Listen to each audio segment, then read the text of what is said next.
Hello, everyone. Welcome back to yet another political episode.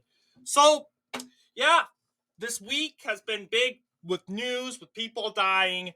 The 11th of April saw Ted Wilson, the former mayor of Salt Lake City, pass away at the age of 73. Not that old for someone that I expect to pass away. Usually, I tend to look at people that are 80 and over and expecting, okay, maybe there's a possibility that they would said die. Actually, hang on, wait, no. I'm looking at Ted NC Nelson. Not he's a pastor from Maryland. It looks like New York pastor, but former Salt Lake City Mayor Ted Wilson dies at 84. Okay, we can confirm he was 84. All right, so yes, and there's nothing much big to talk about with him.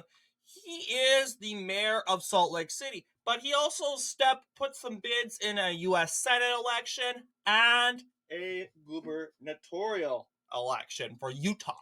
So we're going to kind of take a look at those.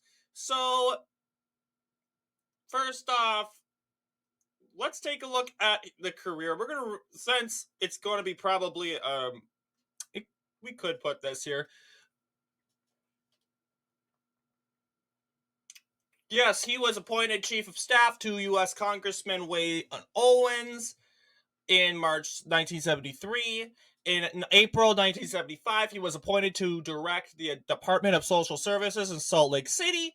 In November 1975, he was elected as mayor of Salt Lake City. He served as mayor until July 1st, 1985, when he became the director of Hinckley Institute of Politics at the University of Utah.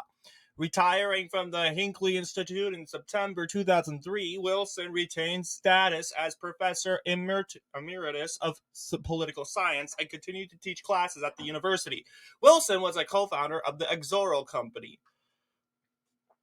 He ran against Orrin Hatch for the U.S. Senate in 1982. So taking a look at that, let's see. Orrin Hatch.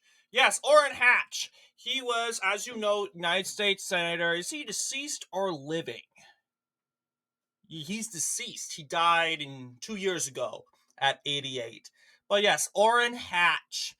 He ran against Orrin Hatch, in which Hatch received 58% of the popular vote. Thus said, winning Salt Lake City. That is the city that kind of has the hub of the Utah population. And during this time, Salt Lake County is a hub for Republicans. And as you know, I would expect, because this is the Mormon population, and the Mormon population during this time was overwhelmingly Republican. There were more. Salt Lake City still is hub to religious, church going Christians, and that is pretty much the expectation here. You'll see he also carried Slope County up here. It has been a Democrat stronghold. It's been mainly this county right here. It's been more of a Democrat stronghold. But yes, you'll see Wilson won more and saw more votes and gains, mainly in rural Utah. While you'll see areas like St. George down here, or areas around and over, Orrin Hatch did very well in those areas. So, yes, and prior to his run for the United States Senate, after his run, I should say, in 1991, Wilson was selected by the Harvard University John F. Kennedy School of Government as an Institute Fellow during the autumn semester. Personal travel to India allowed Wilson to study and understand. Okay, I'm going to skip that because that has nothing to do with government. It's just his personal traveling experience. Yes, he likes mountaineering, but one thing we need to know is Wilson also threw a bid for the governorship. I don't know if they talk about it. They really should talk about it. But he did ultimately throw a bid for governor. Okay. a governor's race. So let's see.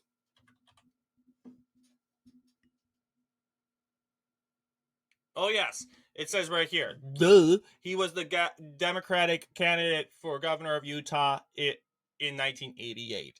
So, yes, he managed to throw a couple bids in the 80s, and it looks like 1988 was his best overall performance, and mainly because of this guy, Merrill Cook, who is an independent. He helped really split the votes in Utah and kind of make a good diversion. But yes, you'll see Ted. This time, Ted Wilson successfully wins Salt Lake County, along with rural areas. You have Grand County right here, pretty liberal. This county right here, I gotta figure out its name, but Utah counties.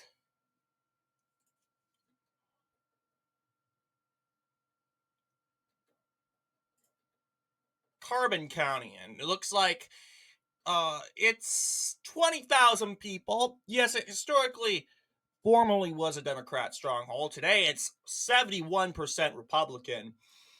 And there's also Emery County. This also was the second best county that our friend here, Mr. Wilson, did best in. But makes sense here. He carried and performed in Carbon County by 70%. If I am not mistaken, I most likely am. I think that's 60. That looks like 70. Like, really, that looks like a 70% win. I'm going to call it 70%. But yes, you'll see. He was facing against Norman H. Bangerter. He was previously the governor in 1984. He won by a blowout. And let's see. I guess there was term limits because Bangerter didn't run for re-election. And he's also too deceased. So, with that being said, yes, Wilson performed his ultimate best in 1988, flipping counties like, yeah, he flipped about a lot comparing to, he flipped this county and this county. It makes me like Grand County, I know. Flipping this county he won by a 30%. He flipped famously Salt Lake County. It was all because of Merrill Cook, who won overall 136,000 votes. So good for him. He won a lot of votes. So, interestingly enough, Ted Wilson was supposed to win, according to polls. But ultimately, boy, things screwed up. Let's see, Norman H. Bangerter overperformed. If you were overperformed, went by 2 points. Merrill Cook, he's still alive at 77. He only got 21% of the popular vote.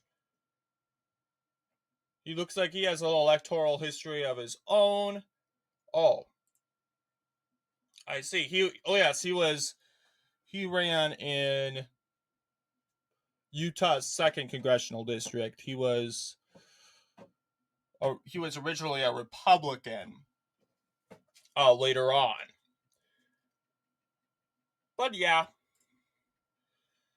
So, what do you guys think? Rest in peace, Ted Wilson. We honor you. We remember you. We may not agree with you on every issue, but we remember that God loved these politicians. And we honestly do not wish these politicians any sort of suffering.